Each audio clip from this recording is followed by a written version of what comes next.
বিসমিল্লাহির রহমানির রহিম। যারা আমার সঙ্গে আছেন সবাইকে আসসালামু আলাইকুম। আজ খুব বড়লোক ভাব আসছে, কেন আসছে একটু পরেই বুঝতে পারবেন। আর এইদিকে অনেক অ্যাডিনিয়াম ফুটেছে, এই জন্য সবাইকে শুভেচ্ছা অ্যাডিনিয়ামের। আর অ্যাডিনিয়ামের ফুল কিন্তু এখন মোটামুটি ফুটে আবার ঝরেও গেছে, এই কলিতে একটা আছে, আর বাদ বাকি দেখেন।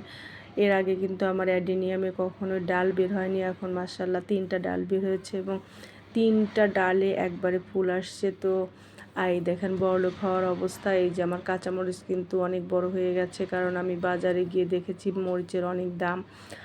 আর এখন বাসায় আমার মরিচ মাশাআল্লাহ অনেক বড় হয়ে গেছে। তো এই আদরে আহ্লাদে মরিচের আমি খাবো কিভাবে সেটা চিন্তা করছি। একবার ভাবছি এটা দিয়ে মুড়ি মাখিয়ে খাবো, আর একবার ভাবছি এটা দিয়ে আমি পান্তা ভাত খাবো, আবার ভাবছি না পাকাবো, পাকানোর পর খাবো। এই দেখেন আরেকটা মরিচ আসছে আলহামদুলিল্লাহ। এখানে কিন্তু আরেকটা মরিচ গাছ, এটাতেও মরিচ আসছে ইনশাআল্লাহ। এখন সব গাছই মনে হয় আসবে, সেই অপেক্ষায় আছি। তবে মরিচ দুটো মাঝে মাঝে ভাবছি মরিচ দুটোকে পাকাবো, পাকানোর পরে আলু ভর্তা করে খাবো।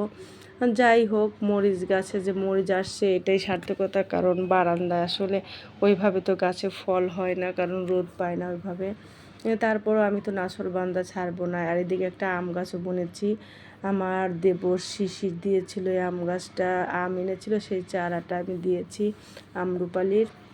আর একটা ডাটা গাছ দেখলেন, এটা মাহির আম্মু ভাবি আমাকে দিয়েছে, তো এটাও বুনে দিয়েছি 2টা ডাটা গাছ। আর এই যে বেগুনের আমি চারা দিয়েছিলাম, সেগুলো মাশাআল্লাহ অনেক ভালো হয়েছে। আর এই দেখেন মরিচের অবস্থা, মরিচ দুটো দেখতে কিন্তু খুবই সুন্দর হয়েছে আলহামদুলিল্লাহ। এভাবে যদি আমার মরিচগুলো ধরে তাহলে আমার সাথে আর কে লাগে। বাজারে মরিচের দাম যতই হোক, ইনশাআল্লাহ আমার সবগুলো গাছে এভাবে মরিচ আসলে আর আর মরিচের দরকার নাই। দেখেন ডাটা গাছটা হয়ে গেলে তো হয়েই গেল।